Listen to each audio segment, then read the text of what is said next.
Yeah. So looking at Miami's growth through 4 games, what area of this team, whether it's a position unit or otherwise, do you think has really been the cause of this, or maybe the most obvious area of improvement? Yeah, I mean, it's interesting. I went back and looked at some stats between Miami and Georgia Tech in last year and then this year, right? Where each team is pretty much better almost in every category, right? So if you use Bill Connolly's SP plus, overall, both teams are improved, right? Miami's moved at this point last year. Uh, Miami was like 74th overall, and now they're 12th. Georgia Tech was 96, now they're 77th, right? So if you look at SP plus offense, Tech is almost, half where they were, where you want to say, double as good. I don't know, that's terrible language, but they went from 103rd to 65th. Miami went from 72nd to 17th. So there's a lot of improvement from both sides, all over. I mean, I think one data point that's gotten worse for both would be kicking, but Miami is a lot less drastic as far as, from fifth to 19th overall isn't that bad, but 89th to 99th is terrible. And, if you read State of the U, I am extremely obsessed with kicking, right? And I believe, like, as a high school coach, especially, kicking and culture should be the head coach's two focal points. College, I don't think is that far off. I understand that there are people who are, you know, uh, Mike Leach types that are going to be like, well, I'm the offensive coordinator, I'm going to call the plays. But I think there's just so much going on that it essentially has to be, uh, you know, kicking and culture, right? And those need to be the things. So when the kicking gets worse, you worry a little bit, right? Because that is definitely a sign of bad shit that's going to happen during the game, right? You're going to miss easy field goals. You know, Clemson had that field goal. They beat Florida State. They make that easy chip shot sort of field goal, having to call a guy out of online classes and away from moving. How does that happen at a Clemson, right? That stuff seems mind blowing, but people don't focus on kicking as much as they should. And for a guy that fancies himself such a culture person, that could be Mario Cristobal, it could be Dabo Swinney, could be Brent Key. I mean, Nick Saban, clearly a big culture guy. Um, it's hard to fathom how some of these guys have these kicking issues when that could be a true focal point. The other thing, looking at it, is for Miami, they've gotten a little sloppier with penalties. I know it seems hard to believe, but they also have played a lot more younger players later in games. So some of that's kind of a offsetting balance, right? Like, when do the penalties happen? What type of penalties are they? Those are always questions to ask that I don't have the total answer for. But, obviously going into this game or last year, I think the teams were like, 4-5 and 4-5 or something like that. It was really like, the proverbial toilet bowl. To have one where this one matters at least for one team. It will matter really big for Georgia Tech if they can win. It is a pretty big deal. But to be 4-0, remember, bye weeks have been Miami's like curse, right? Under Manny Diaz, and I think even Mario Cristobal lost after the bye last year, right?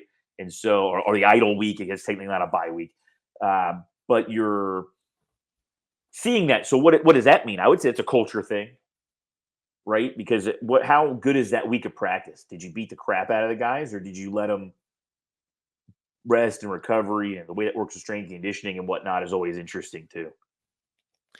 Justin, back to kicking and the significance of the kicking game in college football or any level of football, but we'll focus on college, of course, now versus what it used to be. So, if you are very basic about it, there are 3 parts to every football game, and special teams is 1/3. Now, whether it's 1/3 of the plays, I know I've seen numbers on that, but it's been a long time.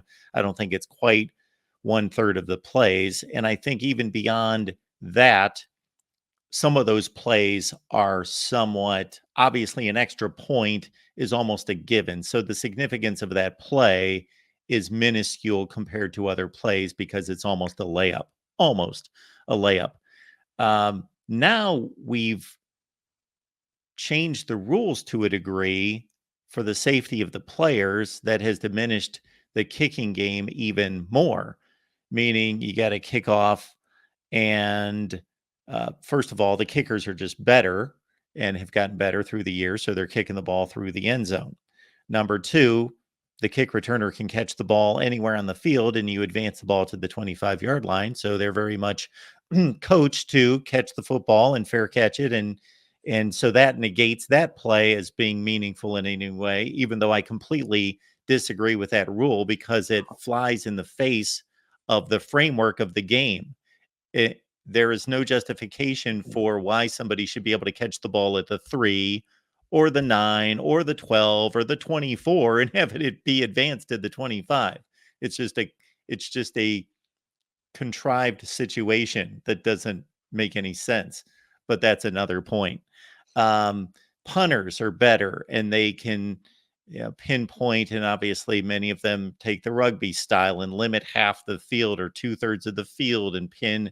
And so there are less returns. I know that I looked this up during one of these kind of discussions in the last year, and I just thought for the team that either leads the nation in punt returns or is last, I wonder how that compares to 10 years ago. And it was significant, the number of punt returns and how much that has decreased in the last 10 years. So while the kicking game's important, the rules have downgraded the significance. In an essence, yeah, there was that really interesting video of Bill Belichick talking for like 10 straight minutes about the validity of having a full-time long snapper on a team of 53 guys, right?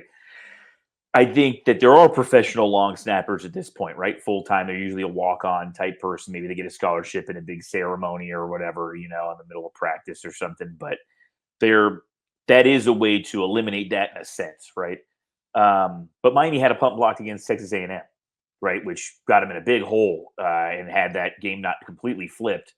That could be something that hurts you against another team, right? Obviously, it didn't against them. The punt return issues for Miami. I don't know what they're doing with the dude in the 37. Look, if I had my choice, the random guy on the return team would be wearing the 37. My returner would be as comfortable as possible.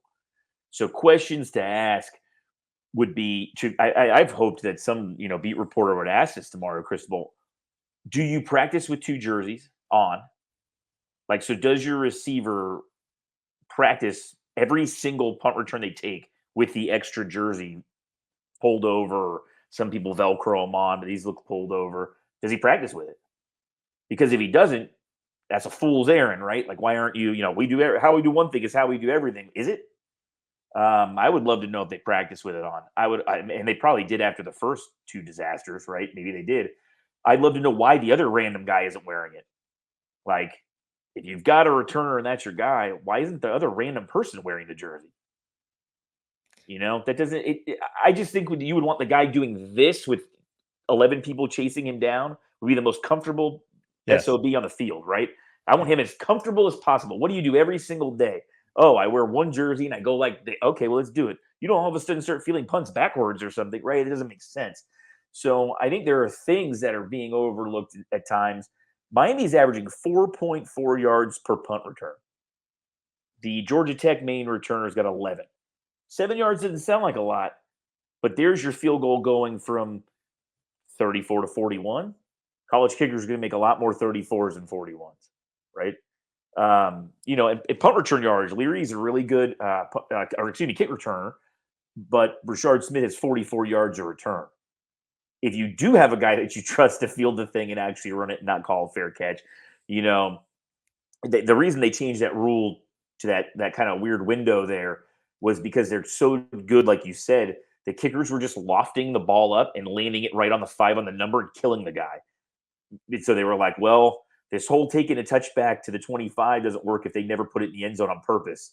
We got to change the rule again. Yeah, they're just constantly, changing the rule to, I guess, kind of fit whatever it is they think works or doesn't work. I thought the XFL 1.0, or I guess 2.0, shouldn't say 1.0, that was the old McMahon one, but 1.0 or 2.0, where they had the close, the guys ran back in the line and all that stuff. I thought that way they did the kick really worked well. God, at the Pop Warner level, I look back on playing Pop Warner football and thinking, how the hell did they let us line up an onside kick and just kill some poor 9-year-old every time?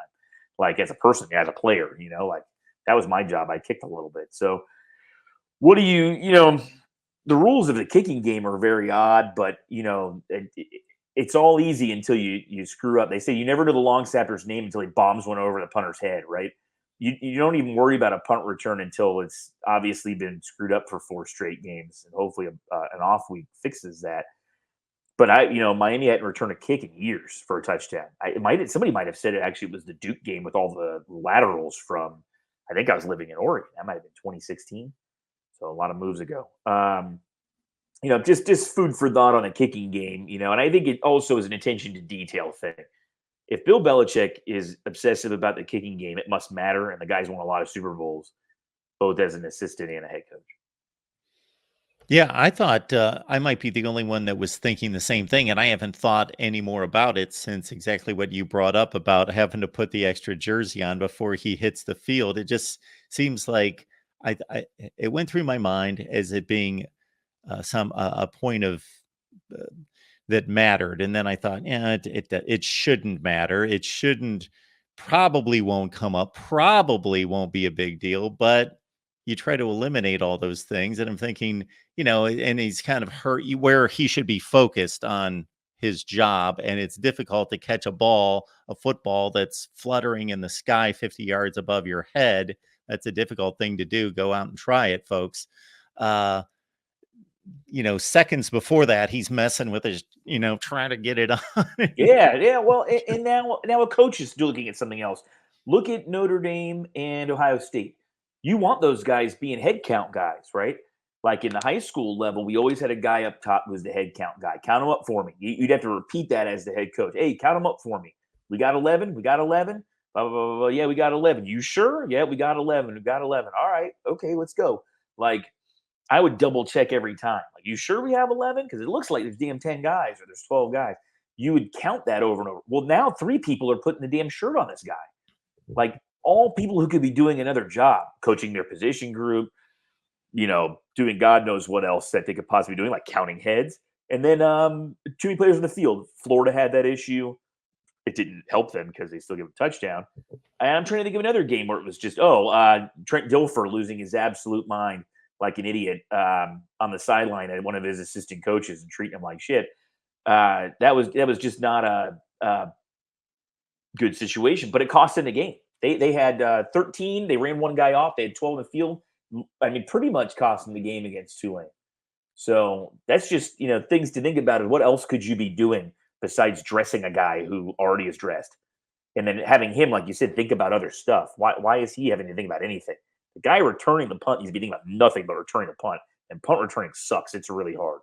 I've gone back there just as I was an offensive line. I never got to return one, but I went back there a few times just to mess around with it, practice and stuff. And you're like, damn, this is really damn hard. There's no easy part of returning a punt. All of it sucks. No doubt. Falconer TRX, appreciate you being here. Super sticker. We appreciate you for that. And also, yeah, Falconer TRX. Would Devin Hester have the same impact today? Whew. I mean, you would hope so first, he wouldn't drop this many damn punts. But second, you would hope so on a kick return. If Smith's got 44, what would Devin Hester have, right? And also, man, you just hope somebody would have been a better fit at figuring out something for him to do in college. Like, they tried to toss him the ball a few times, and on offense, they just never figured it out. You think in the era now of throwing so many bubbles and smokes, and the fact that all he would have to do is kind of run like slant over and over again, they probably would have figured out a little better. The West Coast stuff Miami ran with Chudzinski, I think it was just a little more difficult for some of those guys to grasp as a concept of, we want you to do all this stuff, I want you to do this too. That's not everybody's aptitude per se.